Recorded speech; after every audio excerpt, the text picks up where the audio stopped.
Baik, Bapak Ibu, karena belum semua hadir sesuai dengan kesepakatan, mohon izin untuk menunda pertemuan kurang lebih 10 menit lagi sebelum kita melangkah ke agenda utama. Terima kasih.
Baik Bapak Ibu, langsung kita mulai saja karena sudah 10 menit kita menunggu sambil berjalan saja kalau begitu untuk teman-teman yang lain yang mungkin belum bergabung dengan kita.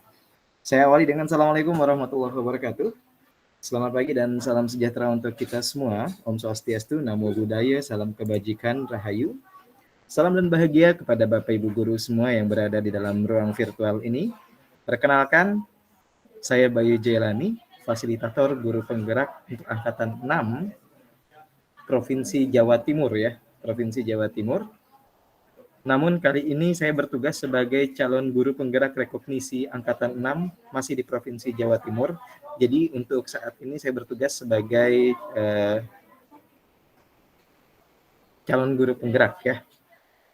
Selamat datang Bapak Ibu di ruang virtual kami dalam rangka grup sharing budaya positif yang merupakan salah satu tagihan tugas kami untuk penugasan dalam rangka kegiatan mengikuti program guru penggerak.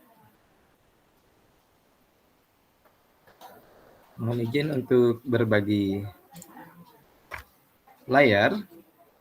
Di layar sudah nampak, itu perkenalan diri saya. Kita mengadakan grup sharing ya Bapak Ibu, grup sharing. Dan mohon maaf saat ini saya berada di sekolah karena dalam keadaan pembelajaran aktif. Saya ucapkan selamat datang kepada Bapak Ibu yang baru bergabung. Ya, mohon maaf. Ya, dalam perjalanannya di sini ya. Dasar kegiatan ini adalah kegiatan ini merupakan bentuk tagihan calon guru penggerak rekognisi angkatan ke-6. Oleh karena itu kami ucapkan terima kasih atas partisipasi Bapak Ibu dalam kegiatan ini. Keaktifan peserta merupakan salah satu indikator penilaian bagi kami. Oleh karena itu saran yang konstruktif atau saran yang sifatnya membangun sangat kami harapkan dari pertemuan ini. Ya. Sebelum kita memulai materi, mohon izin untuk menjelaskan tentang kesepakatan bersama atau kesepakatan kelas kita pada hari ini. Yang pertama adalah aktif dan reflektif ya. Maksudnya adalah setiap peserta terlibat aktif dalam proses kegiatan baik dalam berpendapat maupun melakukan refleksi ya Bapak Ibu. Jadi nanti kami harapkan Bapak Ibu mampu untuk bergabung bersama kita di sini dalam ruang virtual, walaupun saya memahami bahwa di dalam ruang virtual ada keterbatasan tertentu, namun setidaknya kelebihannya adalah Bapak Ibu di mana saja kita bisa bergabung dan bertemu, berbagi, kemudian memberikan saran satu sama lain yang sifatnya konstruktif ya. Kemudian tepat waktu dan tepat aksi, peserta memberikan pendapat setelah dipersilahkan. Jadi Bapak Ibu dipersilahkan untuk mematikan terlebih dahulu mikrofonnya, kecuali nanti jika Bapak Ibu ingin berpendapat silakan gunakan fitur raise hand ya. Kemudian juga untuk penggunaan kamera, jika tidak ada kendala sinyal dan lain sebagainya dipersilahkan untuk on cam, namun jika tidak atau ada kendala mengingat cuaca saat ini di Samarinda Kalimantan Timur juga dalam keadaan hujan, mungkin sinyal terkendala, silahkan untuk tidak mengaktifkan kamera Bapak Ibu. Ya. Selanjutnya, untuk kesepakatan bersama kita, pendapat adalah aset. Semua pendapat dan pertanyaan berharga. Dalam hal ini kita tidak bicara benar atau salah, keliru atau tidak. Setiap pendapat dari dalam ruangan ini adalah aset bagi kita semua. Sudut pandang yang berbeda sangat dibutuhkan dalam rangka melihat kasus-kasus yang ada, kemudian berbagi juga tentang apa yang terjadi di daerah sekitar atau di lingkungan sekolah Bapak Ibu semua. Yang terakhir, happy, jelas ya, setiap peserta mengikuti sesi dengan riang gembira karena kami menyadari bahwa kesibukan Bapak Ibu semua untuk mengikuti kegiatan ini, kemudian juga untuk tetap mengajar dan ada keperluan-keperluan lainnya.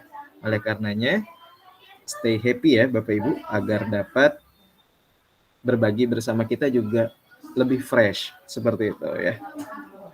Baik, itu kesepakatan bersama kita. Jika mungkin nanti ada yang ingin diungkapkan atau disepakati kemudian, silahkan gunakan fitur raise hand untuk memberikan pendapat Bapak Ibu. Mohon izin untuk melanjutkan.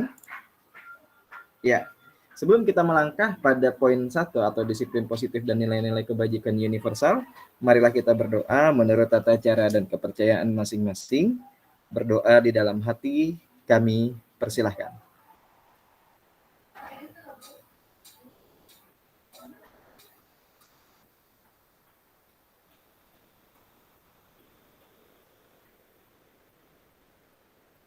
Berdoa di dalam hati selesai.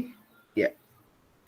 Untuk perjumpaan kita hari ini akan berlangsung selama kurang lebih 60 menit ke depan, dan jika nanti lebih daripada 60 menit, mohon izin Bapak Ibu, karena biasanya kita akan berbagi dan melewati diskusi itu, namun kami usahakan bahwa tidak akan jauh-jauh dari 60 menit itu ya.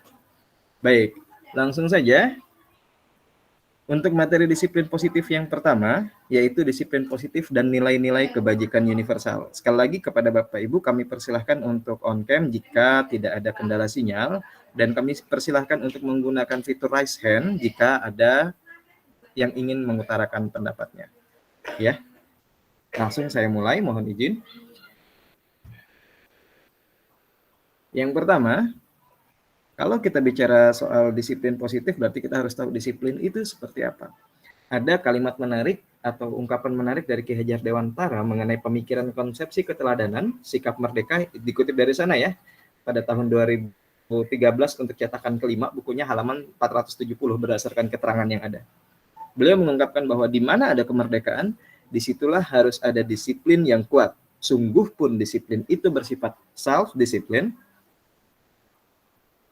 sungguh pun disiplin itu bersifat self-discipline, yaitu kita sendiri yang mewajibkan kita dengan sekeras-kerasnya, tetapi itu sama saja. Sebab jikalau kita tidak cakap melakukan self-discipline, wajiblah penguasa lain mendisiplin diri kita. Dan peraturan demikian itulah harus di dalam suasana yang merdeka. Baik, selama ini saya yakin bahwa kalau kita menyebutkan apa itu disiplin, mungkin dalam paradigma Bapak Ibu semua mungkin ya, atau mungkin boleh gunakan fitur chatnya ketika saya bertanya, menurut Bapak Ibu disiplin itu seperti apa, silahkan ungkapkan dalam 1 atau 2 kata maksimal. Ya, silahkan ungkapkan. Kalau memang ada, nanti silahkan ungkapkan. Nah, saya yakin bahwasannya Bapak Ibu semua kebanyakan menganggap disiplin itu adalah satu hal yang kaku, satu hal yang menyeramkan, satu hal yang sebenarnya itu erat kaitannya dengan tata tertib, hukuman, ya, penghargaan dan lain sebagainya. Namun ternyata bisa jadi jika ada yang berpikiran demikian, pendapat tersebut keliru Bapak Ibu. Berdasarkan apa yang diungkapkan oleh Bapak Pendidikan kita, Bapak Pendidikan Indonesia, Bapak Ki Hajar Dewantara, disiplin sendiri itu adalah hal yang paling penting, membangun disiplin sendiri ya, dari dalam diri sendiri. Jadi sifatnya dia lebih pada intrinsik. Sementara jika disiplin diterapkan dengan adanya hukuman, adanya konsekuensi, kemudian adanya penghargaan, maka motivasi yang timbul dari disiplin itu justru berasal dari faktor di luar daripada tubuh si anak atau faktor-faktor eksternal. Ya, padahal sejatinya disiplin adalah self discipline atau disiplin yang tumbuh dari dalam diri anak itu sendiri. Dan yang tumbuh itu adalah harus dalam suasana yang merdeka. Maksudnya merdeka itu tidak hanya merdeka dari perintah, tapi juga merdeka dalam melakukan atau menjelajah pikiran masing-masing orang. Seperti itu. Kemudian disiplin ini sendiri dikuatkan selanjutnya oleh Diane Gosson dalam bukunya Restructuring School Discipline pada tahun 2001 ya. Ini yang sudah diterjemahkan. Nah, ini dikuatkan ya dari apa yang diungkapkan oleh Ki Hajar Dewantara. Kami mencari formulasi yang sesuai dengan pendapat tersebut yang menguatkan, yaitu disiplin berasal dari bahasa Latin disciplina yang artinya belajar. Ya, kata disiplin juga berasal dari akar kata yang sama dengan disciple atau murid atau pengikut. Untuk menjadi seorang murid atau pengikut, seseorang harus paham betul alasan mengapa mereka mengikuti suatu aliran atau ajaran tertentu, sehingga motivasi yang terbangun adalah motivasi intrinsik bukan ekstrinsik. Ya, maksudnya adalah motivasi yang tumbuh dari dalam diri, bukan dari luar. Jadi kalau selama ini kita berpatokan pada disiplin itu karena ada tata tertibnya, karena ada peraturannya, sebenarnya disiplin itu sendiri adalah lebih mengacu kepada motivasi intrinsik yang ada di dalam diri manusia, seperti bagaimana kita membangun keyakinan-keyakinan kita. Seperti itu. Ya. Lalu apakah disiplin yang selama ini kita kenal itu keliru? Saya rasa tidak. Saya rasa tidak. Itu disiplin yang kita kenal. Hanya saja disiplin yang paling utama adalah disiplin yang dibangun berdasarkan faktor intrinsik atau dari dalam diri siswa. Bukan karena dia ingin mematuhi peraturan, ingin mematuhi apalagi tata tertib, takut dihukum dan lain sebagainya. Nanti kita akan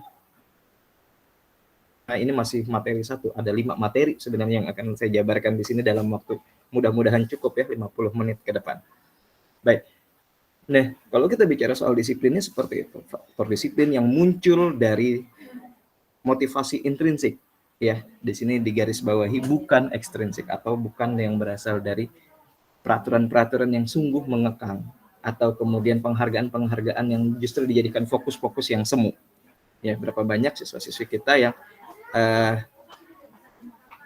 akan lebih bersemangat jika diberikan penghargaan misalnya seperti itu. Apakah penghargaan itu adalah hal yang keliru?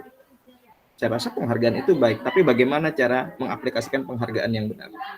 Jangan sampai nanti secara tidak langsung penghargaan itu justru menghukum. Penghargaan yang menghukum atau terhukum oleh penghargaan itu gimana? Nanti kita akan bahas dalam materinya. Baik, kita lanjutkan dulu saja ya sambil berjalan. Dan sekali lagi selamat datang kepada Bapak Ibu yang baru bergabung. Namun jika nanti mengalami kebingungan atau apapun itu, silakan gunakan fitur raise hand untuk bertanya ya. Kita bebas saja di sini. Baik. Nah, kalau bicara disiplin, kita bicara soal kebajikan universal. Kebajikan itu adalah nilai-nilai kebajikan ya, berarti universal yang berlaku secara universe. Ya, secara menyeluruh, secara garis besar, semua orang tahu, apalagi global, ya, kurang lebih seperti itu. Kebajikan universal berarti nilai-nilai kebajikan yang disepakati bersama, lepas dari suku, bangsa, agama, bahasa, maupun latar belakangnya. Jadi banyak nih ya contoh-contohnya, tapi yang lagi hotnya aja lah ya yang kita ambil. Yaitu misalnya pada profil pelajar Pancasila ya, ada 6 poin kan ya. Beriman bertakwa kepada Tuhan Yang Maha Esa dan berakhlak mulia, itu yang pertama. Kemudian mandiri, bernalar kritis, berkebinekaan global, bergotong royong, dan terakhir poin ke-6 kreatif. Nah, kebajikan universal ini pertanyaan saya cuma satu, apakah sudah kita terapkan pada sekolah kita masing-masing? Atau kebajikan universal seperti apa yang dipercaya di setiap sekolah? Apakah sama dengan profil pelajar Pancasila atau sedang menuju ke sana atau justru jauh? Itu pertanyaannya. Ya, dan itu jawabannya ada pada Bapak Ibu sendiri. Nanti tinggal dilihat lagi nih visi sekolahnya, kemudian prakarsa perubahannya, prakarsa perubahan, misi ya. Sebenarnya itu namanya prakarsa perubahan, oke? Prakarsa perubahannya dilihat lagi. Apakah jangan-jangan selama ini visi yang ada di sekolah itu tujuannya hanya sebagai pelengkap? Padahal kalau setiap individu atau keluarga besar di dalam sebuah sekolah itu memahami visi sekolahnya masing-masing, gitu ya, saya jamin mereka akan terfokus ke sana. Mereka akan terfokus ke sana. Ya. Nah, mengenai poin 1 tadi ya, di bagian dari sekarang kita ada di teori motivasi, hukuman, dan penghargaan serta restitusi. Nah, ini tadi yang sempat saya bilang, kalau kita nanti kan bicara soal hukuman dan penghargaan ya. Kalau hukuman kayaknya Bapak Ibu sudah tahu semua. Sekarang kita mencoba memberikan pembelajaran atau sudut pandang yang berbeda mengenai penghargaan itu seperti apa. Kalau hukuman kayaknya semua sudah tahu lah ya, sepakat ya.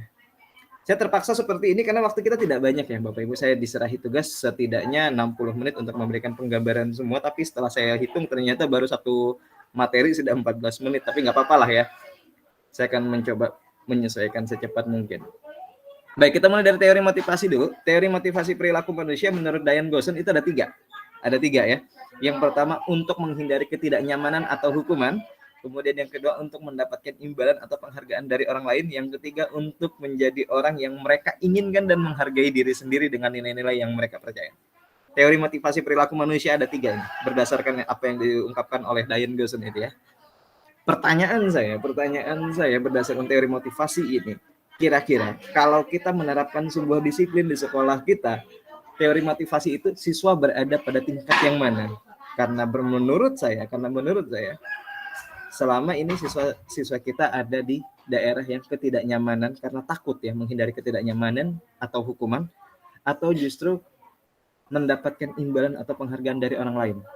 Kedua hal pada poin pertama ini sifatnya ekstrinsik, semu sekali ya. Artinya kalau untuk menghindari ketidaknyamanan atau hukuman, ketika peraturan itu tidak ada, maka mereka akan melakukan hal-hal yang keliru. Begitupun juga untuk mendapatkan imbalan atau penghargaan dari orang lain ya. Ketika penghargaan itu tidak ada, maka mereka akan ya tidak perlu mengerjakannya gitu ya. Nah, nanti kita akan melihat dari sudut pandang penghargaan.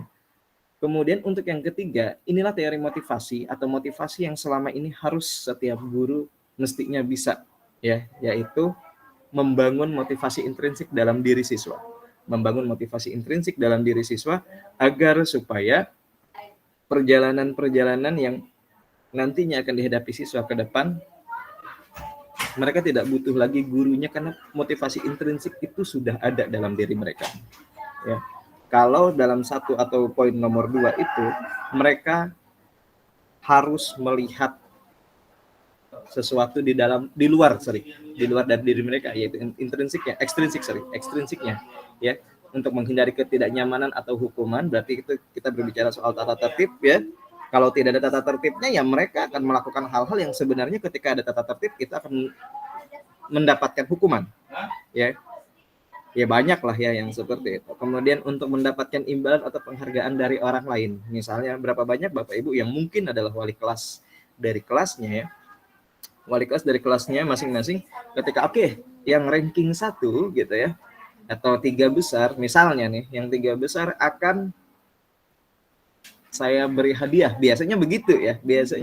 Saya yakin Bapak Ibu adalah orang-orang yang baik gitu ya, yang pasti memberikan kesempatan kepada siswa-siswinya untuk memaparkan atau berprestasi, kemudian maksud hati adalah menghargainya.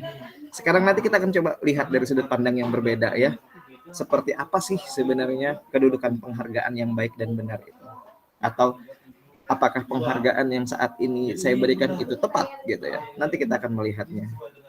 Tapi yang jelas berdasarkan teori motivasi yang kita incar atau yang menjadi fokus kita adalah untuk menjadi orang yang mereka inginkan. Jadi motivasi itu timbul dalam diri sendiri ya, dan menghargai diri sendiri dengan nilai-nilai yang mereka percaya. Masing-masing siswa tentu memiliki sudut pandang atau keinginan-keinginan yang berbeda ya. Masing-masing siswa tentu, siswa yang satu dengan siswa yang lain, mereka mempunyai sudut pandang yang berbeda tentang bagaimana keinginannya, apa yang mereka yakini dari sekolah itu, kemudian apa kemudian profitable dari apa yang mereka pelajari hari ini. Itu sudut pandangnya berbeda-beda. Banyak sekali yang banyak sekali faktor yang mempengaruhi hal-hal itu. Dihukum oleh penghargaan, ini yang saya bilang tadi. Penghargaan yang menghukum. Silakan, ada 4 poin di sini. Penghargaan menghukum dalam tanda kutip, penghargaan menghukum mereka yang tidak mendapatkan penghargaan. Misalnya dalam sistem ranking, mereka yang mendapatkan ranking kedua akan merasa paling dihukum. Ya. Biasanya tidak hanya itu, kadang-kadang kita kalau misalnya anak di rumah ya, kadang-kadang gitu, ada hukum perbandingan dengan anak sebelah gitu. Ya, perbandingan dengan teman ibunya dan lain sebagainya, anak teman ibunya gitu ya.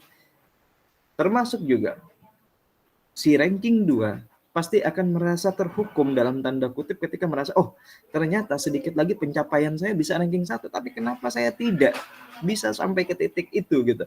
Padahal menjadi ranking 2 itu juga sebuah pencapaian gitu, tapi mereka tidak melihat itu sebagai sebuah pencapaian, justru sebagai sebuah hukuman. Ada kasus menarik yang saya hadapi bersama dengan rekan CGP kami ya, bahwa di suatu sekolah, karena beliau mengajar di sekolah swasta, ini kejadian nyata. Jadi dalam satu kelas itu terdiri atas 25 siswa saja ya. 25 siswa, kemudian salah satu siswa dari 25 itu 24 siswa mendapatkan nilai sempurna, salah satu siswa mendapatkan nilai kurang 7 poin. Artinya dia mendapatkan, kalau yang lain 100 dia 93 ya. Apa yang terjadi setelah itu? Siswa merasa bahwa pertama dia merasa, mohon maaf, dia merasa bodoh. Kemudian yang kedua, orang tuanya datang untuk melakukan komplain. Nah, ini kejadian nyata. Padahal 93 dengan 100, 93 itu pun pencapaian. Mengapa dia terhukum? Gitu. Karena merasa lingkungannya bisa seperti itu. Kenapa aku tidak? Dia tidak melihat itu dari dalam dirinya, tidak menghargai. Ada motivasi tadi saya bilang di lembar sebelumnya ya. Motivasi dalam diri mereka untuk menghargai pencapaian dari diri sendiri. Sudahkah Anda menghargai pencapaian diri sendiri? Itu yang harus kita tanamkan pada siswa.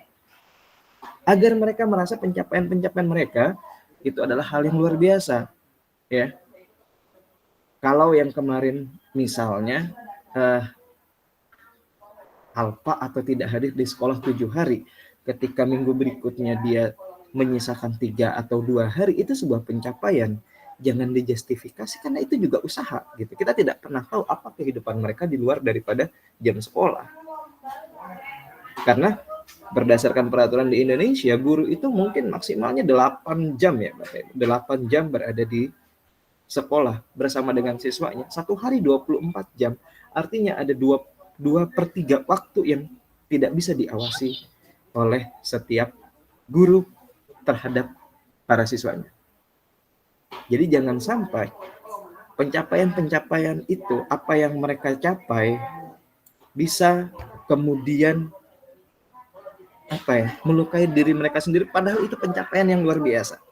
Ya. Itulah tadi yang disebut penghargaan menghukum mereka yang tidak mendapatkan penghargaan. Misalnya dalam sistem ranking, mereka yang mendapatkan ranking 2 akan merasa paling dihukum. Apalagi kalau misalnya selisih poinnya hanya 3-4 poin saja, itu bisa nggak tidur semalaman itu ya. Karena aduh kok bisa ya selisihnya tipis sekali gitu. Kemudian sudut pandang yang kedua, memberikan penghargaan dan hukuman adalah hal yang sama. Karena keduanya mencoba mengendalikan perilaku seseorang. Memberikan hukuman itu kita berusaha untuk mengendalikan perilaku seseorang. Atau dalam hal ini siswa kita. Kamu nggak boleh begitu. Kalau enggak, kamu akan begini. Seperti itu. Ya. Jadi akhirnya mereka terkungkung. Begitu nggak ada gurunya, akhirnya keluar kelakuan aslinya. Ya. Karena motivasinya tadi, saya ulang lagi, motivasinya berasal dari ekstrinsik, dari luar dari dirinya. Hanya karena ada gurunya, makanya taat. Seperti itu kurang lebihnya. Ya. Sama. Memberikan penghargaan juga begitu. Kalau nggak ada penghargaan, ya udah saya nggak ngapain kerjain. Atau misalnya, oke Bayu, nanti kalau kamu dapat nilai matematika 100, saya akan traktir kamu makan mie ayam di kantin sekolah, gitu ya. Gratis sama minum-minumnya. Lalu si Bayu berpikir, ngapain saya susah-susah untuk dapat nilai 100 matematika, gitu ya. Kalau imbalannya cuma itu, akhirnya penghargaan itu sendiri malah menghambat si siswa ini, dalam hal ini adalah Bayu gitu ya. Padahal jika tidak ada kalimat itu, bisa jadi dia akan mengusahakan segala sesuatu yang terbaik. Gitu. Kemudian yang kedua, poin yang ketiga ya. Kalau yang kedua tadi hukuman dan penghargaan itu sama-sama mengunci atau mengekang ya. Hukuman itu mengekang supaya mereka tertib, penghargaan itu mengekang pencapaian-pencapaian mereka atau menghukum mereka-mereka yang justru tidak sampai pada titik yang diharapkan itu.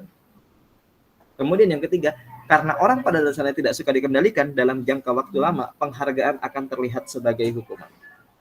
Nah, ini menarik. Karena pada dasarnya orang tidak suka dikendalikan. Maksudnya itu gimana? Dalam jangka waktu lama penghargaan akan terlihat sebagai hukuman. Kalau tidak percaya Bapak Ibu boleh coba berulang-ulang ya. Siapapun misalnya dalam pelajaran Bapak Ibu yang terbaik, mereka akan diberikan penghargaan terus. Akhirnya lama-kelamaan mereka menganggap itu akan sebagai sebuah hukuman. Kenapa? Karena motivasi mereka dibentuknya ekstrinsik atau dalam bentuk barang, uang, dan lain sebagainya. Mereka kehilangan dorongan atau nilai-nilai moral yang mestinya mereka dapatkan dari pembelajaran yang Bapak Ibu berikan. Dalam pembelajaran saya mengajar sebagai guru seni budaya. Saya selalu bilang pada siswa-siswi saya, karena Anda tidak akan mampu untuk menjadi penyanyi terkenal, sebab waktu berlatih Anda sangat kecil, sangat sedikit gitu. Tetapi saya bisa jaminkan sikap Anda akan menjadi sikap orang-orang yang benar Kenapa? Karena yang kita bangun adalah motivasi intrinsiknya. Mereka harus membangun dirinya sendiri.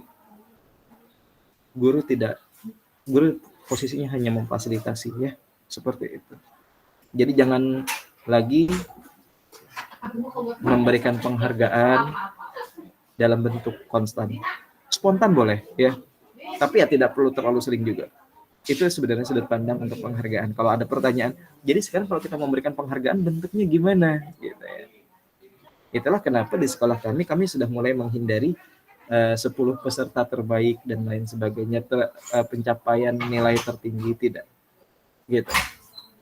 Kami mengurangi itu karena khawatirnya teman-teman yang mungkin biasanya pencapaiannya udah luar biasa secara pribadi, ya, jadi merasa tersisihkan, jadi merasa bodoh di seumur hidupnya. Seperti itu. Jika suatu penghargaan diharapkan namun Anda tidak mendapatkannya, Anda akan merasa dihukum. Ya lah, ya. Oke, nak, ya, nanti kalau kamu naik kelas, ibu belikan PS 5 ya sekarang, ya, versinya, ya, PS 6 lah, nggak tahu saya, PS 5 mungkin, ya, misalnya seperti itu. Lalu kemudian tidak tercapai, anak akan merasa bodoh gitu, anak merasa terhukum, kok aku bisa ya nggak nyampe, padahal tinggal dikit. Padahal sebenarnya capaiannya udah bagus, tapi karena tadi itu, ya, karena diiming-imingi, akhirnya fokusnya pada apa yang diiming-imingi, bukan fokus pada pencapaian diri. Di situ trouble-nya. Dia merasa terhukum dalam tanda kutip. Nah, setelah hukuman dan penghargaan, hukuman tidak saya jelaskan, ya, karena kalau untuk hukuman rasanya sih semua sudah tahu. Hukuman itu adalah segala sesuatu yang bentuknya ketidaknyamanan, ya, ketidaknyamanan. Apapun bentuknya, hukuman itu tidak nyaman gitu, ya. Kita bicara soal restitusi sekarang. Dari Gosen Bersaudara, saya ambil lagi dari situ. Restitusi adalah menciptakan kondisi bagi murid untuk memperbaiki kesalahan mereka, sehingga mereka bisa kembali pada kelompok mereka dengan karakter yang lebih kuat. Nah, ini restitusi ini bentukannya bagaimana sih sebenarnya? Restitusi ini bentukannya bagaimana? Nanti saya akan berikan contoh videonya, ya, yang kami buat bersama dengan para siswa kami di SMP Negeri 25 Samarinda. Oke. Kemudian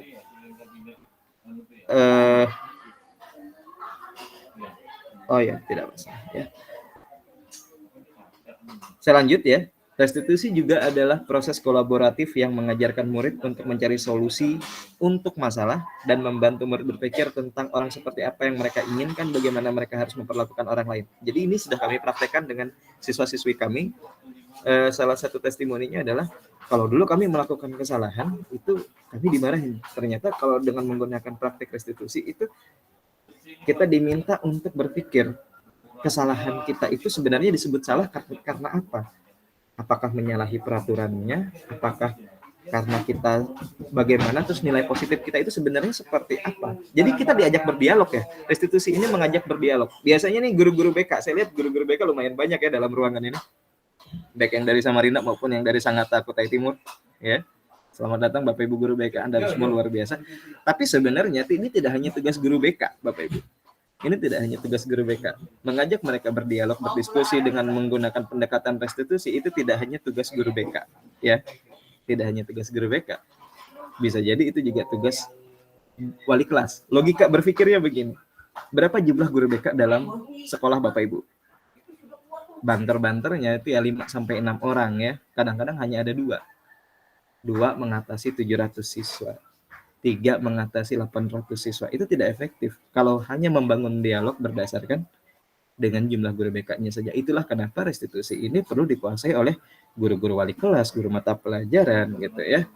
Kenapa? Gitu. Karena ya kalau kita hanya berpangku pada guru BK, nggak bakal ketanganan. Guru BK itu punya tugas yang sungguh sangat rumit saat ini, merubah. Saya selalu bilang ini kepada CGP kami, bahwa guru BK itu selalu punya masalah rumit, yaitu merubah paradigma di sekolahnya tentang ruang BK bukan sebagai ruang hukuman. Jangan sampai ruang-ruang BK itu siapapun yang masuk ke sana, siswa siapapun yang masuk ke sana dianggap bersalah. Jangan sampai seperti itu. Sehingga mereka keluar daripada ruang BK, secara tidak langsung mereka terhukum dalam tanda kutip, dianggap sebagai terdakwa, padahal tidak ada salahnya. Kembalikan fungsi ruang BK sebagai ruang konseling untuk menentukan karir siswa, ya, mendengar permasalahan mereka. Pak, Bu, saya ini lulus SMP, SMA-nya kira-kira masuknya kemana ya? Melihat minat dan bakat mereka, itu kan bukan sebuah masalah gitu. Lalu kenapa paradigma yang timbul di sekolah adalah paradigma ruang BK itu ruang hukuman. Nah, itu guru BK punya fokus ke sana, merubah paradigmanya dulu. Jadi sehebat-hebatnya guru BK berkreasi, mereka hanya akan dianggap sebagai wasit ya kalau dalam pertandingan sepak bola yang tugasnya menentukan hukuman, yang tugasnya menentukan jalan tertibnya pertandingan.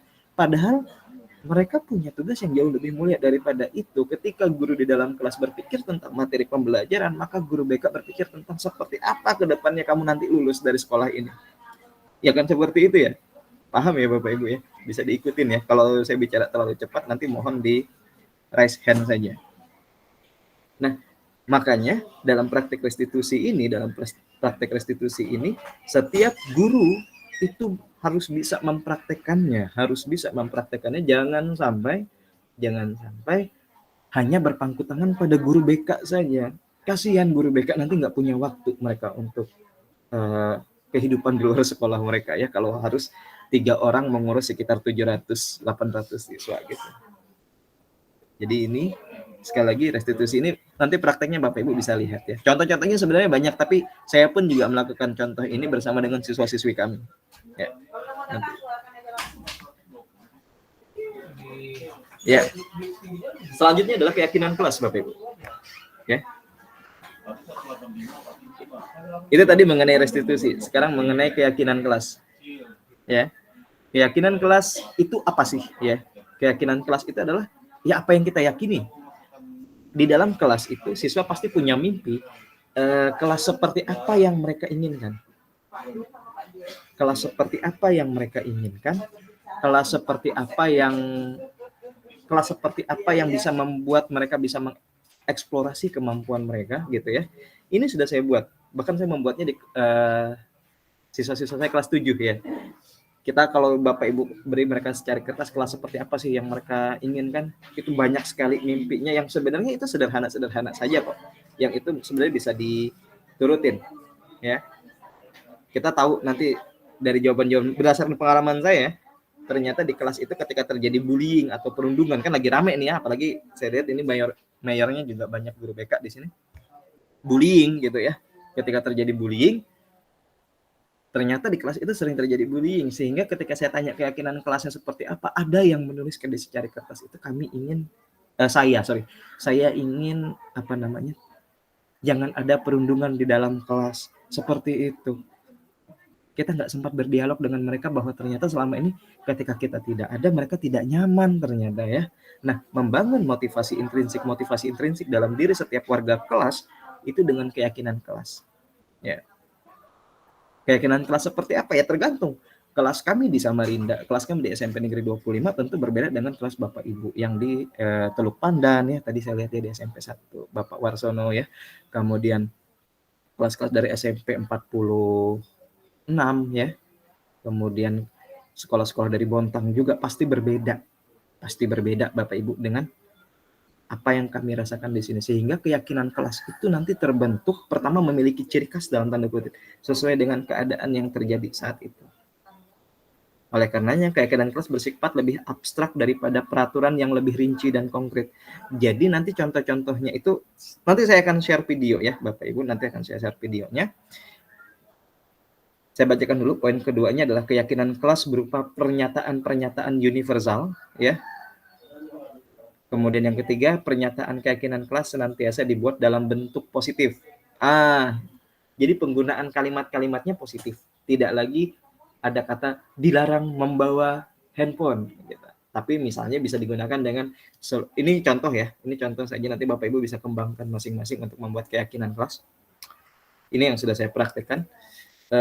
Kalau tadi kita bilang gadget ya, berarti misalnya setiap warga kelas boleh menggunakan gawai atas izin guru mata pelajaran atau wali kelas.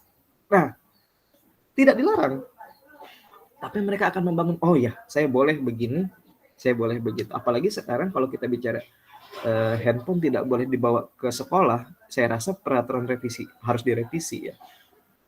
Karena zamannya itu sepertinya sudah tidak relevan lagi. Karena pembelajaran juga sekarang sudah berbasisnya sudah pada internet ya, pada hal-hal yang global gitu. Siswa-siswi kita tidak lagi terpaku pada buku pelajaran. Mereka bisa menjawab dari berbagai sumber yang mereka dapatkan di internet. Tinggal tugas guru sekarang memvalidasi saja apa ini udah sesuai bahannya atau tidak gitu. Tinggal itu saja sih sebenarnya ya. Tapi nanti silahkan disesuaikan lagi dengan kelas dari Bapak Ibu. Ya, kita lanjutkan. Keyakinan kelas hendaknya tidak terlalu banyak sehingga mudah diingat dan dipahami oleh semua warga kelas. Ya, jadi jangan banyak-banyak. Ya, sekitar 10 udah banyak banget itu ya. 10 udah banyak banget. Tinggal dilihat poin-poinnya saja. Kemarin ada kejadiannya, jadi jangan sampai salah ya, keyakinan kelas itu tentang suasananya. Jadi yang lucu adalah ketika saya mencoba keyakinan kelas, di kelas itu ada yang menulis, kami butuh kipas angin, gitu ya. Nah, artinya itu dia masih, mungkin itu kesalahan saya sebagai guru dalam menyampaikan pengarahan ya. Yang saya maksudkan adalah bagaimana dia merasa suasananya itu nyaman, dan itu yang mungkin belum tertangkap maksudnya oleh siswa-siswa yang bersangkutan gitu. Tidak hanya satu Bapak Ibu, tapi banyak ya. Mohon maaf ya Bapak Ibu, di sini agak crowded karena memang beberapa guru sudah selesai mengajar, lanjut dengan guru lainnya gitu kan. Sebetulnya ini saya mau laksanakan sore, tapi karena sore ini rencana kami juga ada kegiatan lintas budaya ya, kami satu sekolah. Bapak Ibu guru serta pengurus OSIS, jadi mau tidak mau saya harus geser ke pagi. Jadi terima kasih Bapak Ibu sudah datang dalam keadaan mendadak di dalam ruangan ini, namun tetap bersama dengan saya. Terima kasih. Saya lanjutkan bahwa keyakinan kelas sebaiknya sesuatu yang dapat diterapkan di lingkungan tersebut. Itu tadi yang saya bilang bahwa apa yang diyakini di SMP 25 Samarinda di sekolah kami, itu pasti akan berbeda dengan di SMP 1 Teluk Pandan gitu ya, SMP 2 Teluk Pandan, dan di SMP lainnya gitu. Di sekolah Bapak Ibu semua pasti berbeda. Itulah kenapa tadi ada nilai-nilai kebajikan universal, maksudnya nilai-nilai kebajikan yang mungkin walaupun contohnya tadi ya profil pelajar Pancasila atau P3 itu, walaupun contohnya profil pelajar Pancasila banyak sekali sebenarnya. Kalau dulu itu ada 9 karakter ya, macam-macam lah ya, baik itu yang sifatnya internasional maupun yang nasional. Ada 18 ya, kalau kita RPP ada 18 karakternya. Itu apa-apa saja. Itu silahkan disesuaikan dengan keadaan dari Bapak Ibu di sekolah masing-masing. Ya, di sekolah masing-masing. Ya, kemudian semua warga kelas hendaknya ikut berkontribusi dalam pembuatan keyakinan kelas lewat kegiatan curah pendapat. Nah, ini boleh diatur, boleh dalam bentuk diskusi. Kalau saya kemarin menggunakan paper ya, menggunakan kertas. Jadi kertas kita bagikan ya, atau mereka silahkan sobek kertas, mereka tulis tuh keinginan mereka, kita kasih waktu 10 menit sajalah ya, nggak usah banyak-banyak, takutnya malah jadi puisi, jadi cerpen gitu ya. Kita sepakati dulu nih, apa yang mau kita bentuk dari kelas ini. Oh, kebersihannya kurang. Oh, terjadi seperti tadi perundungan dan lain sebagainya. Nah, itu kita sepakati bersama. Ya. Karena di bagian terakhir bersedia meninjau kembali keyakinan kelas dari waktu ke waktu. Jadi keyakinan kelas ini bergerak terus. Kalau misalnya kebersihannya sudah terbentuk, boleh itu dikeluarkan dari keyakinan kelas. Dikeluarkan bukan berarti tidak dilaksanakan, tapi karena motivasinya atau kepribadiannya sudah kita lihat, oh ternyata selesai jam pelajaran ada kok petugas piketnya, dan tidak hanya bergantung pada petugas piket. Artinya end of discuss, bicara soal kebersihan itu sendiri gitu ya. Boleh diganti dengan poin-poin yang lain yang mungkin terjadi saat itu atau pada waktu-waktu itu. Jadi keyakinan kelas itu dia terus bergerak ya. Dia tidak statis ya istilahnya ya. Dia tidak di situ-situ saja, dia akan bergerak ya, karena ya pertumbuhan dan pergerakan pola pikir siswa juga sebenarnya bergerak gitu ya, dinamis, dia tidak statis, dia dinamis gitu. Itulah pada poin ini, bersedia meninjau kembali keyakinan kelas dari waktu ke waktu. Mengapa keyakinan kelas bukan peraturan kelas? Itu pertanyaan ya. Mengapa keyakinan kelas bukan peraturan kelas? Simpelnya jawaban dari pertanyaan ini adalah kalau peraturan itu bentuknya dia ya peraturan berarti dari ekstrinsik ya, Kita dari tadi bicara soal ekstrinsik dan intrinsik. Karena dalam budaya positif, sekali lagi saya ulangi buat yang baru bergabung ya, Bapak Ibu yang baru bergabung, budaya positif itu dibangun dari diri sendiri. Jadi motivasinya intrinsik. Tapi kalau di peraturan kelas, itu motivasinya dari luar. Ya. Berbeda dengan keyakinan. Ya. Kita semua punya keyakinan masing-masing. Apa yang Bapak Ibu yakini mungkin berbeda dengan yang saya yakini gitu. Sehingga itu menimbulkan sikap kita terhadap apa yang kita yakini itu fokus gitu ya. Berbeda keyakinan ya, sering dengar istilah itu. Apakah yang mengikat itu peraturan-peraturan agamanya? Tidak, tapi apa yang kita yakini gitu. Itu kalau kita bicara soal kepercayaan. Ini tinggi banget sih materinya kalau misalnya terlalu luas ya, terlalu meluber itu kalau kita bicara soal kepercayaan. Tapi karena kalau kita bicara soal keyakinan itu membangunnya dari intrinsiknya. Ya. Sementara kalau peraturan, karena dia terlihat ada peraturan di situ, so bentuknya dia ekstrinsik seperti itu.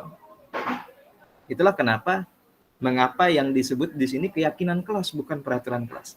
Ya, jadi saya berharapkan nanti Bapak Ibu bisa menerapkan ini di ruang masing-masing ya, nanti ya, bisa menerapkannya di ruang masing-masing. Kemudian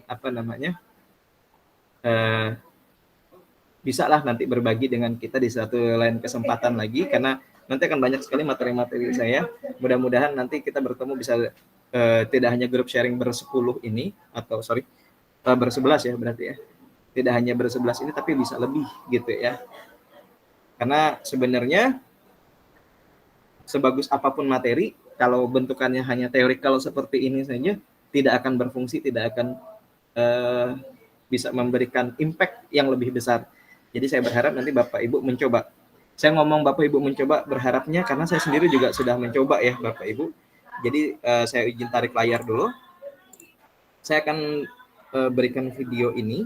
Tapi kalau Bapak Ibu nanti tidak bisa mengakses video tersebut, nanti silahkan Bapak Ibu copy link yang ada di kolom komentar yang sedang saat ini saya masukkan. Ya. Itu linknya sudah saya masukkan di sana. Saya akan putarkan video ini, hasil praktek kami bersama dengan para siswa ya, mengenai keyakinan kelas. Ini sungguh terjadi Bapak Ibu. Dan ini sudah kami terapkan juga. Sebenarnya saya menerapkannya dari awal tahun ya, dari awal tahun pembelajaran. Namun karena baru diminta dokumentasinya sekarang, jadi kami mengulangi prosesnya. Tapi kalau untuk perjalanannya itu sudah dilaksanakan. Ya Bapak Ibu yang mungkin terkendala dengan jaringan, silahkan nanti menyesuaikan dengan link yang sudah saya masukkan di dalam kolom komentar. Ya, siapa tahu, saya yakin pasti putus-putus nanti di sana ya, karena di sini pun juga kita sedang hujan. Apa kabarnya teman-teman? Saya akan menutup selama 10 menit dulu. Untuk seperti janji saya sebelumnya bahwa hari ini kita akan membuat keyakinan kelas. Keyakinan kelas itu apa? Untuk selanjutnya nanti kita lanjutkan diskusi. Saya mau tanya dulu kalian, apa sih fungsi, pernah naik motor semua dong ya? Apa sih fungsi penggunaan helm bagi pengendara roda 2? Ada yang bisa menjawab? Saya Pak. Iya, Dini, silakan. Fungsi helm untuk keselamatan pengendara Pak. Baik, tepat sekali apa yang Dini ungkapkan tadi teman-teman, bahwa fungsi helm untuk kendaraan bermotor itu atau pengendaranya adalah menjamin keselamatan, ya, kenyamanan juga untuk pengendara lainnya, sama persis seperti dengan apa yang akan kita lakukan, yaitu membuat kesepakatan kelas.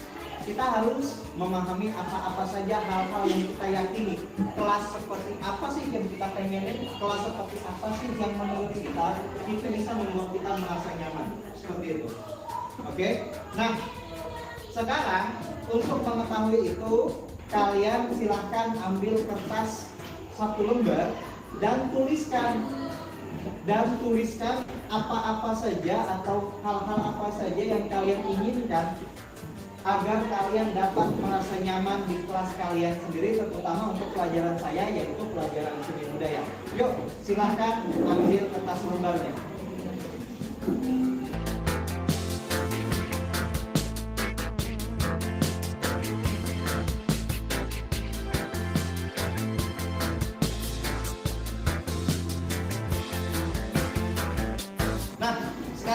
Di depan kalian sudah ada masing-masing secari kertas.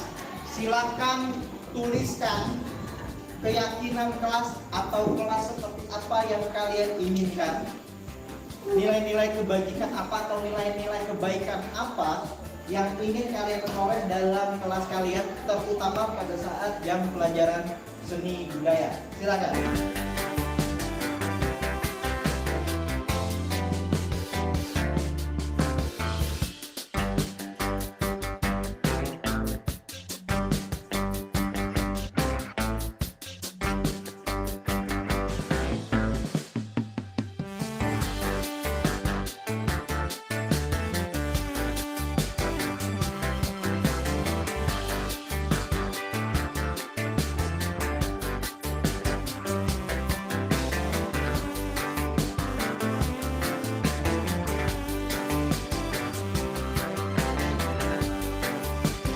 Oke, waktu menulis sudah habis, silakan letakkan alat tulis kalian.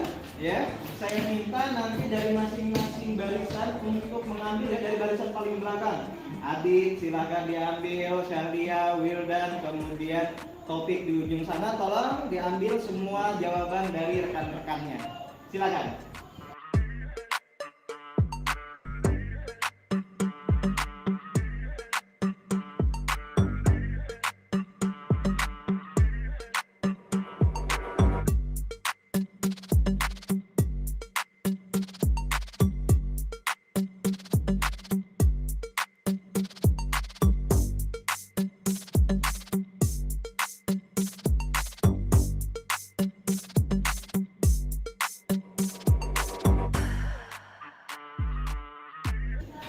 Baik, terima kasih. Sekarang semua keinginan kalian sudah ada dalam secari kertas ini dan kita akan bacakan. Kita akan bacakan satu persatu ya. Keinginan dari masing-masing kalian ya. Nanti baru kita kelompokkan siapa masuk dalam kategori apa dan seterusnya. Oke? Nah, sekarang saya akan dibantu oleh Syahlia dan juga Wildan untuk mengelompokkan masing-masing dari apa yang kalian tuliskan dan nilai-nilai kebajikan apa ya. Nanti mereka akan mengelompokkan bersama saya. Kita baca sama-sama ya. Di sini ada tulisan saya ingin kelas bersih dan rapi. Saya ingin kelas ini bersih. Saya ingin kelas ini terjaga. Oke, silahkan dimasukkan di situ Wildan. Oke. Kemudian saya ingin kelas ini terhindar dari perundungan. Oke, silahkan dimasukkan di sebelah sana. Terima kasih. Masih ada yang lain? Saya ingin. Nah, sudah terkumpul semua nilai-nilai kebajikan ya yang sudah kita sepakati. Saya minta satu orang, atau mungkin Syahlia saja, nanti silakan menulis di papan tulis tentang nilai-nilai apa yang sudah kita sepakati ya. Syahlia silakan diambil alat tulisnya di sebelah sana. Setiap anggota kelas menunjukkan rasa hormat kepada guru. Setiap anggota kelas menunjukkan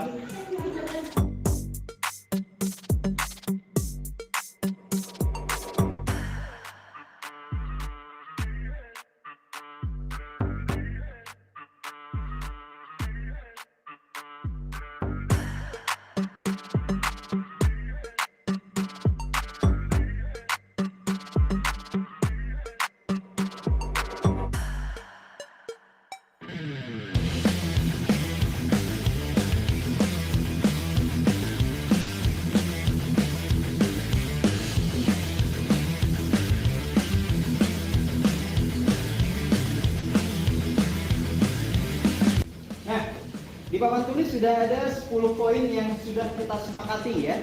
Jadi nanti saya minta satu orang untuk kita buat poster dan akan kita tempelkan di dinding kita. Dan sebelum memulai pembelajaran nanti 10 hal ini akan kita baca dulu ya. Sampai di sini paham? Oke teman-teman. Sekarang di tangan saya sudah ada 10 poin kesepakatan yang telah kita buat ya. Nah, nanti tugas kalian adalah menempelkan ini pada dinding atau di bagian-bagian kelas ya. Setelah ditempel, nanti akan kalian masing-masing tanda tangani di bagian bawah dari kolom ini ya. Sudah saya sediakan di bawah sini dan akan kita tanda tangani bersama sebagai tanda bahwa kita sepakat dengan kesepakatan atau keyakinan yang telah kita buat. Mengerti?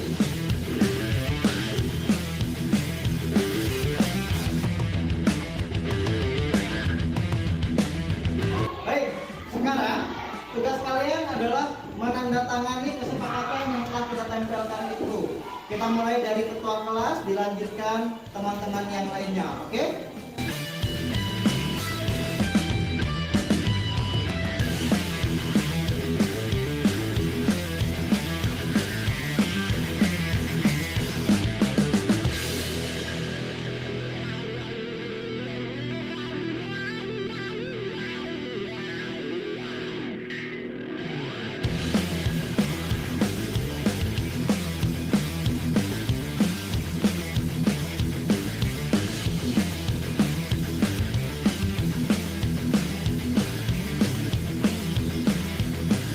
Kesepakatan kelas kita sudah selesai. Saya berharap kesepakatan kelas ini dapat kita jalankan bersama-sama ya, terutama untuk pelajaran seni budaya. Terima kasih untuk partisipasinya. Sekarang kita lanjut ke materi kita.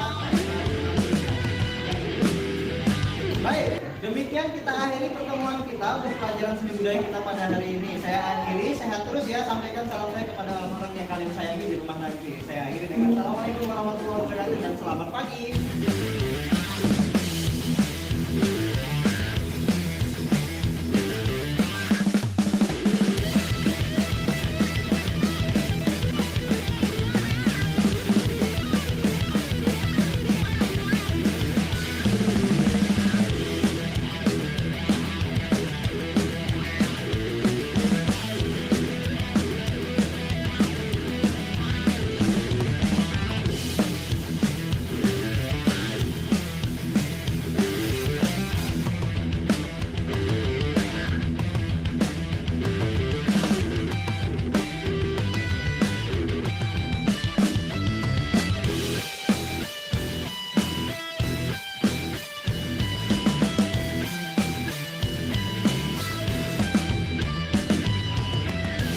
Assalamualaikum warahmatullahi wabarakatuh.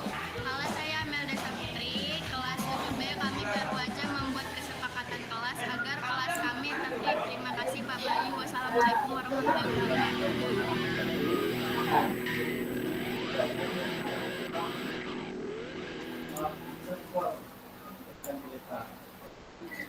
Baik, demikian tadi pemaparan dari apa namanya? Mohon izin saya matikan dulu.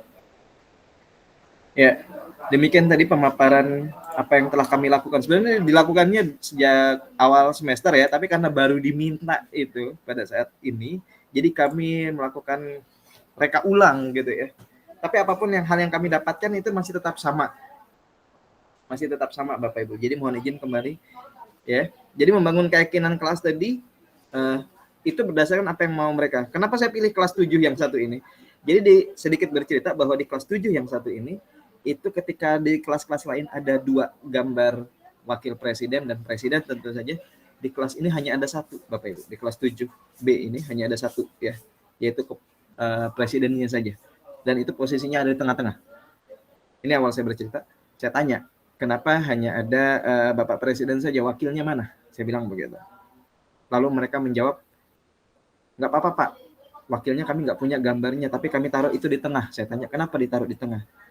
Ya biar kayak vokalis band Pak. Jadi dia kan leader, jadi dia ada di tengah. Itu jawaban mereka. Ya, itu jawaban mereka. Dari jawaban mereka saya tahu bahwa oh, ini kelas kayaknya asik ya, cara berpikirnya agak antik gitu ya. Bagaimana mungkin presiden dia bilang itu vokalis band, tapi ternyata posisi maksudnya adalah itu kan leader Pak, jadi dia akan ada di tengah, seperti itu. Saya melihatnya seperti itu sih ya. Kalau Bapak Ibu sempat memperhatikan tadi di belakang layar pada saat testimoni pun ya, itu kerjaan mereka. Mereka bercandanya ya seperti itu ya, yang di belakang ada cowok-cowok tadi. Itu seperti ya seakrab itu. Dan keyakinan kelas yang kami bangun, Bapak Ibu, ini sebenarnya sudah berjalan sejak awal tahun pembelajaran, dan ternyata kemarin orang-orang yang dianggap tidak dapat melakukan apa-apa dalam ruang kelas ini, mereka ternyata semuanya saya bilang turun langsung ke lapangan untuk melakukan tari massal, tari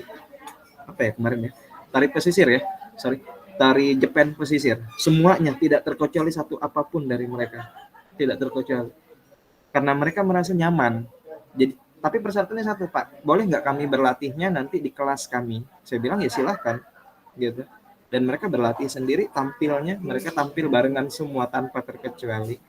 Itu kalau keyakinan kelasnya kita bisa bangun. Mereka merasa punya dengan kelasnya, mereka merasa memiliki dengan brand kelas 7 Bravo-nya dia, gitu. Dia merasa punya, gitu ya. Itu untuk keyakinan kelas kita, Bapak Ibu. Nah, ini posisi kontrol saya cepat saja ya, karena waktu saya kayaknya sisa 5 menit, bolehlah lebih sedikit ya. Kalau ada pertanyaan nanti silahkan dimasukkan di dalam kolom komentar ya Bapak Ibu, sambil menjelaskan, sambil saya sambil saya jawab nanti ya. Sekarang kita ada di 5 posisi kontrol guru. Ya, ada 1 sebagai penghukum, 2 manajer, 3 pemantau, 4 pemberi rasa bersalah, 5 teman. Bapak Ibu, saya akan menghitung nanti sampai 3, dan ketika hitungan ketiga, saya mohon Bapak Ibu menulis angka, pilih salah satu di antara pilihan ini ya. Angka 1 untuk penghukum, angka 2 untuk manajer, angka ketiga untuk pemantau, angka keempat pemberi rasa bersalah, angka kelima teman. Jadi tulis angkanya saja. Angkanya saja pada hitungan ketiga ya, nanti Bapak Ibu ya. Pada hitungan ketiga silakan tulis angkanya saja. 1, 2, 3, 4, atau 5 ya. Sesuai dengan posisi kontrol guru saat ini yang Bapak Ibu jalankan. Ya. Silahkan pada hitungan ketiga. 1, 2, 3. Saya mau melihat di kolom komentar itu. Ada yang 3. Ada yang sebagai pemantau. Ada yang sebagai teman. Nah, ini guru-guru BK emang teman ya biasanya ya. Ada yang sebagai pemantau, ada yang sebagai teman. Nah, ini pemantau teman, karena kan saya lihat ini wajahnya muda-muda semua kan. Berarti ini memang guru-guru kekinian semua ini. Ya. Ketiga, ada yang kelima. Ada yang ke-1. Biasanya guru BK ini ke-1 ada penghukum. Sudah nggak zaman ya. Kalau guru-guru yang muda ini udah nggak zaman deh. Guru-guru BK yang muda-muda ini udah nggak menghukum lagi tugasnya ya. Ada? Nggak ada ya? Cukup ya? Ada 3, ada 5. Oke. Terima kasih Bapak Ibu sudah bergabung untuk menjawab bersama kita. 5 posisi kontrol guru. Sebenarnya yang baik di antara 5 ini yang mana ya? Mari kita perhatikan, ini hasil penelitian. Ya. Nah, mudah-mudahan tampak ya Bapak Ibu ya. Posisi kontrol guru Bapak Ibu ada di mana? Ada di sorry, tergeser saya. Oke, ya. Posisi kontrol teman dan posisi kontrol pemantau. Berarti bersyukur bahwa Bapak Ibu ada di perilaku kontrol positif, ya. Perilaku kontrol positif. Sebagai pemantau, itu biasanya kalimat-kalimatnya, apa peraturannya, apa konsekuensi atau sanksinya, itu mereka menjelaskan. Jadi pemantau itu mereka lebih banyak berdiskus.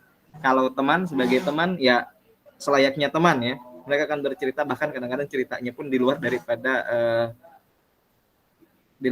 konteksnya ya, kadang-kadang seperti kan merasa dekat. Tapi Bapak Ibu ada hasilnya ya. Untuk teman dan pemantau, untuk teman sendiri akan akan menghasilkan ketergantungan ya, karena dia merasa kalau ada guru ini, kalau ada Pak Bayu saya merasa lebih tenang gitu ya, kalau ada Pak Bayu saya merasa kayak oke, saya bisa, tapi kalau tidak ada ya susah ya, karena dia akan menimbulkan rasa ketergantungan. Ini hasil penelitian ya Bapak Ibu. Kemudian yang kedua, untuk yang pemantau dia menyesuaikan jika diawasi karena dipantau. Nah, tolong perhatikan tabel yang paling atas itu ada 2, motivasi eksternal dan motivasi intrinsik. Jadi posisi yang kita incar itu sebenarnya adalah sebagai manajer justru ya. Manajer itu kan banyak bertanya ya, membangun diskusi. Jadi guru-guru zaman sekarang itu diarahkan untuk tidak lagi banyak bicara sebenarnya. Kayak saya ini berbicara sekarang itu udah nggak zaman lagi sekarang. Harusnya kita lebih banyak mendengarkan. Harusnya saya yang belajar dari Bapak Ibu hari ini ya. Tapi nggak apa-apa, ini baru pertama ya. Nanti besok-besok kalau berkenan hadir lagi, nanti saya mau Bapak Ibu yang mendengarkan, saya yang mendengarkan cerita dari Bapak Ibu. Saya pengen belajar dari para ahlinya di dalam ruangan ini ya. Nah, oke. Posisi kontrol yang diinginkan untuk saat ini sebagai seorang guru seharusnya adalah sebagai manajer ya. Karena itu tadi kita menghindari motivasi yang sifatnya eksternal. Kalau sebagai teman atau pemantau kan dia harus ada bentukan gurunya dulu ya, gitu. Otomatis itu muncul dari luar diri si anak. Yang diperlukan adalah kontrol dirinya, seperti itu. Motivasi intrinsik ya. Jadi motivasi intrinsik itu yang menjadi fokus utama tugasnya manajer. Jadi, oh Pak, saya ini laki-laki ya. Ini kan terjadi dari CGP kami di Sampang, Madura ya. Saya ini laki-laki Pak. Jadi kalau misalnya bertanya itu kurang detail, beda dengan ibu-ibu. Saya pikir tidak soal itu ya. Karena sejauh yang saya ingat manajer juga lebih banyak laki-laki ternyata gitu kan. Sama seperti ya chef lah ya. Kalau chef kan orang bilang memasak itu tugas ibu-ibu, tapi kalau saya tanya master chef yang sampean tahu berapa banyak, saya yakin pasti yang disebut kebanyakan laki-laki gitu ya. Karena sesuatu dan lain hal ternyata ada yang tidak sesuai dengan paradigma yang selama ini terbentuk di masyarakat gitu ya. Nah, terima kasih Bapak Ibu sudah berada di perilaku kontrol positif, dan perlahan namun pasti kami berharap Bapak Ibu berada di kontrol posisi manajer. Jadi tidak lagi menjadi sebuah apa ya, harus ada bentukannya dulu. Mari kita bangun sama-sama faktor intrinsik dalam diri siswa-siswa kita untuk membudayakan disiplin positif mereka. Ya. Seperti itu. Oke, terakhir saya minta waktu 4 menit untuk menjelaskan ya. Sekarang kita ada di segitiga restitusi. Ini guru BK akrab sih sebenarnya kalau restitusi yang seperti ini ya. Apalagi kalau Bapak Ibu nanti yang guru BK-nya baru habis PPG ya. Ini biasanya materinya restitusi ini nih ya. Jadi restitusi ini adalah membangun dialog, bertanya kepada siswa tentang apa yang mereka perbuat, apa yang mereka yakini, sudut pandang mereka, background atau alasan mengapa mereka melakukan hal itu gitu ya. Ini urutannya boleh berpindah-pindah silahkan, tapi jangan sampai dilompati salah satunya ya. Jadi boleh dari menstabilkan identitas ya. Berapa banyak dari kita yang kalau ketemu murid salah langsung kamu bla bla bla bla, tapi itu dulu. Saya yakin di dalam ruangan ini sudah tidak ada lagi guru-guru seperti itu ya. Ya. Setiap orang pasti pernah melakukan kesalahan. Misalnya kita memberikan pembelajaran bahwa oh, iya, setiap orang itu pernah ngelakuin kesalahan. Bapak juga dulu pernah sih ngelakuin yang kamu lakukan itu. Tapi ya itu kita sedang menstabilkan identitas dia. Kenapa distabilkan identitasnya? Karena orang yang melakukan kesalahan itu sebenarnya mereka merasa terpuruk, Bapak Ibu. Ini hasil penelitian. Orang yang melakukan kesalahan itu sebenarnya mereka merasa terpuruk, merasa tidak layak. Oleh karenanya, mari kita stabilkan identitasnya, distabilkan identitasnya, ya. Distabilkan identitasnya, jangan sampai mereka yang sudah terpuruk ini lalu dijustifikasi atau dihakimi. Jahat sekali. Orang sudah salah, itu salah saja sudah beban. Apalagi sampai dipersalahkan. Ya. Kalau saya ini agak asik ngobrolnya sama guru BK ya, karena kalau guru-guru BK kan nyambung banget nih materi-materi kayak gini. Tapi kalau untuk guru-guru yang lain, sekali lagi, ini bukan hanya tugas guru BK loh ya. Jadi kalau misalnya segitiga restitusi, berarti ini yang jago guru BK. Enggak, guru kelas juga harus jago yang dari SD. Guru mapel juga harus jago, wali kelas apalagi ya. Supaya itu tadi, jangan sampai 800 orang dipegang kendalinya hanya 3 orang guru BK. Kasihan mereka, waktunya nggak bakal cukup. Ya, kasihan. Oke, setelah itu kita validasi tindakan yang salah, kita validkan dulu, ya. Apa alasan mereka melakukan hal itu? Siapa tahu mereka menjaga harga dirinya, siapa tahu mereka merasa tidak diterima, ditolak oleh lingkungannya. Nah, itu tidak salah, Bapak Ibu, ya. Yang salah adalah bagaimana mereka mencurahkan semuanya. Itulah kenapa kemudian setelah kita memvalidasi tindakan yang salah itu, kita akan membangun keyakinan kelas apa sih yang telah salah. Mereka sepakati keyakinan kelasnya, tapi berlaku sebaliknya. Lalu kita tanya, sebenarnya seperti apa sih mereka ini maunya? Nah, dialog-dialog semacam itu mereka akan menemukan jalan keluarnya sendiri. Jadi stop kekerasan ya Bapak Ibu. Jadi tidak ada lagi guru yang, oh kalau saya dulu waktu muda, waktu saya masih SMP itu dipukul dan hanya oleh guru-guru saya ya. Sekarang sudah tidak lagi. Tidak hanya mengubah mindset siswa yang ingin saya tanyakan, bagaimana mengubah mindset personel sekolah, kepsek, guru, dan lain-lain yang masih saja menganggap bahwa BK itu tempat siswa yang bermasalah.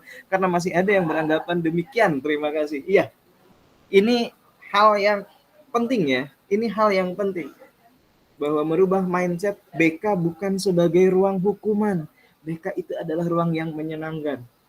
Saya yakin teman-teman guru BK itu sudah banyak membuat poster, brosur, pamflet bahwa BK itu ruang yang menyenangkan. Tapi kemudian lingkungan tetap saja menjustifikasi para guru-guru BK ini sebagai ruang hukuman. Gitu. Lalu lantas bagaimana jalan keluarnya? Pertama, kalau saya yang ditanya seperti ini, hal yang paling pertama dilakukan adalah kita membuat keterukuran ya. Artinya ada struktur-struktur bahwa kapan setiap permasalahan itu bisa masuk BK, kapan. Gitu. Jadi jangan sampai kadang-kadang, saya tidak tahu ya, ini mungkin tidak terjadi di sekolah Bapak Ibu, ini mungkin terjadinya di sekolah-sekolah di Wakanda sana, bahwa banyak sekali wali kelas belum tahu konsen masalahnya sudah ini urusan BK, ini urusan BK. Nah, ini yang perlu diberikan pemahaman. Cara memberikan pemahamannya banyak sekali. Bapak Ibu bisa mengumpulkan atau pada saat rapat atau pada saat upacara ya, ketika menjadi pembina upacara diberikan pemahaman bahwa ruang BK tidak semenakutkan itu. Orang yang masuk ke dalam ruang BK keluarnya bukan terdakwa. Mereka bisa saja adalah orang-orang yang dalam tanda kutip tersesat dan butuh pembelajaran, butuh diarahkan. Sekarang pertanyaannya adalah manusia jenis apa orang yang tersesat kok malah dianggap terdakwa itu. Nah, mari kita merubah sama-sama. Jadi dibuat strukturnya, kapan permasalahan itu masuk dalam ranah BK, kapan itu tidak perlu masuk gitu. Karena BK ini tidak hanya soal ruang bermasalah, mereka-mereka yang butuh pembelajaran tentang saya masuk SMA-nya gimana, saya mau kuliahnya nanti jurusan apa, itu tugasnya guru BK. Oleh karena itu jangan diberi hanya masalah-masalah saja, biarkan berikan mereka waktu. Sekarang pun permasalahannya adalah di setiap sekolah belum tentu ada jam BK, belum tentu. Padahal itu butuh. Ya. Padahal itu perlu gitu loh. Padahal itu perlu. Ya kan? Jadi kalau saya yang ditanyakan, bagaimana sekarang adalah menciptakan struktur yang tepat, garis komando yang tepat dan akurat kapan permasalahan itu masuk ke BK. Karena BK itu harusnya tahapan terakhir untuk sebuah masalah, bukan di awal. Kalau semua masalah masuk ke dalam ruang BK, terus apa tugas wali kelas sebagai wali? Ya, apa bedanya? Ya kan? Dengan pemikiran para orang tua wali yang sekolah ini kan tugasnya guru untuk mendidik, padahal seperti tadi saya katakan 2/3 dari waktu dalam sehari ini, 2/3 dalam waktu sehari ini banyak dihabiskan siswa di luar. Kenapa jadi harus yang bertanggung jawab adalah sepertiganya gitu kan? Ya, ini yang harus kita rubah. Jadi buat garis komando yang tepat, bahwa permasalahan itu dibuat seperti ini. Ini kami lakukan di SMP 17 Samarinda, kebetulan setahun yang lalu guru penggerak kami adalah ketua MGBK. Jadi BK itu bukan MGMP ya, tapi MGBK dia. Kalau di Samarinda saya nggak tahu kalau di daerah lain. Musyawarah Guru Bimbingan Konseling. Jadi bukan guru mata pelajaran, bukan. Dia guru bimbingan konseling karena mereka bukan mata pelajaran, begitu katanya. Nah, ini kami coba praktekkan dengan permasalahan yang sama adalah kita buat strukturnya. Jadi garis komandonya adalah ketika siswa masuknya lewat wali kelas dulu. Nanti wali kelas yang mengolah gitu. Habis wali kelas nanti baru masuk ke kesiswaan atau ke guru BK-nya. Gitu. Itu dipasang di ruang BK-nya. Dan setiap upacara ketika menjadi pembina diungkapkan, ini tugas guru BK-nya. Gitu. Akhirnya sekarang waktu itu pandemi guru BK pun tetap dapat jam. Karena diberikan pemahaman itu. Sayangnya setelah itu malah justru di sebelah ruang BK, karena mungkin perbedaan pemahaman ya, ada ruang sidang khusus siswa. Itu luar biasa sekali dampaknya untuk siswa sebenarnya. Itu tadi yang saya bilang, mereka salah.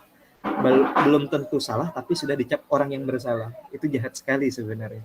Nah, tapi saya yakin orang-orang di dalam room ini pasti berbeda cara berpikirnya. Pasti berbeda nantinya, ya. Pasti berbeda. Oke, gampang ya kalau untuk berbagi materi mah gampang. Sebenarnya sekali lagi saya bilang, materi sebagus apapun ya, tidak hanya di sini materi sebagus apapun kan, tapi kalau tidak kita praktekkan itu tidak akan memberikan impact. Tapi terima kasih sudah belajar gitu ya. Dan saya berharap ini akan memberikan impact kepada Bapak Ibu semua gitu ya. Inilah demikian tadi ya untuk pemaparan materi kita. Nah, lewat 10 menit saya akhirnya ya. Saya tadi mintanya 5 menit malah jadi 10 menit sekarang nih. Mohon maaf Bapak Ibu. Ya. Ini mengenai segitiga restitusi ini. Jadi sekali lagi berhenti dari kita dulu ya. Berhenti dari kita dulu untuk meletakkan segala bentuk permasalahan kepada guru-guru BK. Kan anak didik itu juga anak kita juga, apalagi kita wali kelas gitu ya. Otomatis namanya wali berarti ini masalah anaknya si wali dong. Ya. Jangan sampai belumlah ketemu titik pangkal masalahnya sudah diberikan kepada orang lain, guru BK yang sebenarnya memang mereka punya job description seperti itu, tapi kan mereka tidak bisa menyelami masalah lebih lengkap. Guru BK hanya punya data-datanya saja, tapi yang tahu bagaimana keadaan rumahnya, cerita orang tuanya, cerita kehidupannya biasanya adalah wali kelas. Gitu. Ya. Jadi mulai sekarang mari kita bangun pribadi-pribadi kita untuk berlatih menggunakan restitusi ya. Jadi kalau untuk restitusi sendiri pun saya katakan saya pun sudah praktik sebenarnya dengan siswa-siswi kami ya. Tapi ya itu masih praktik sederhana karena kami posisinya adalah berlatih. Ya. Posisinya kami berlatih. Itu bisa dicoba ya Bapak Ibu. Kami berlatih bahwa ternyata setelah itu dari para siswa pun menyambut itu sangat baik ya. Semoga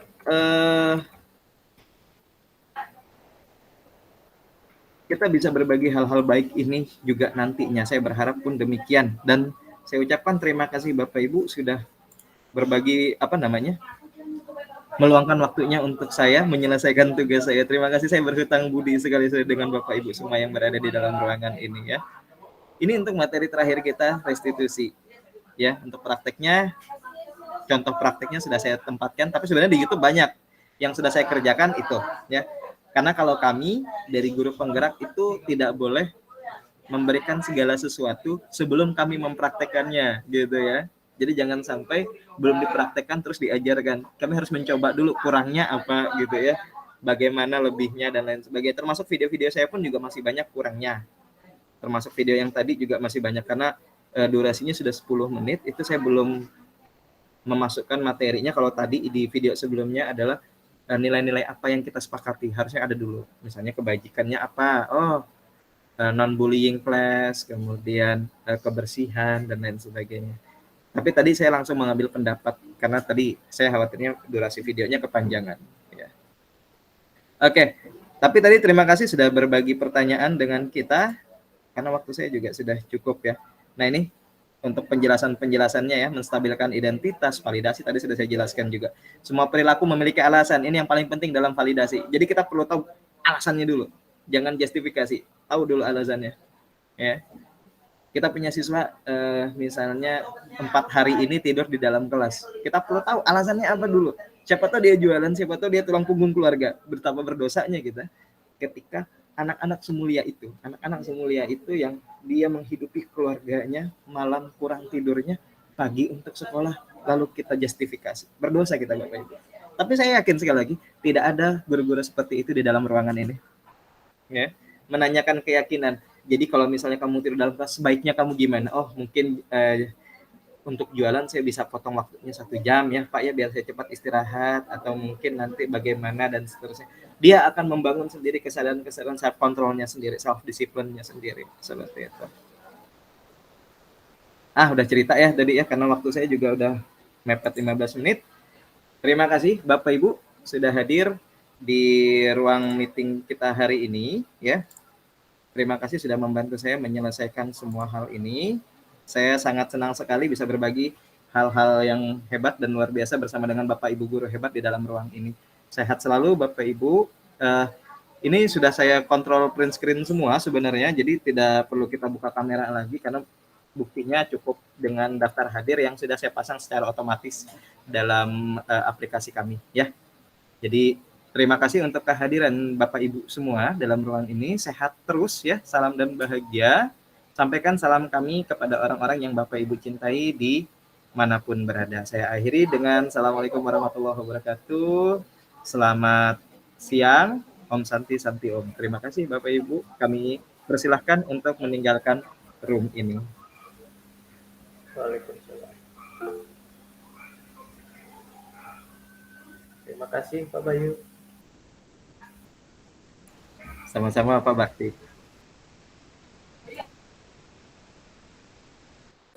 Masih saya rekam ini Pak Bakti ya. Saya matikan dulu rekamannya.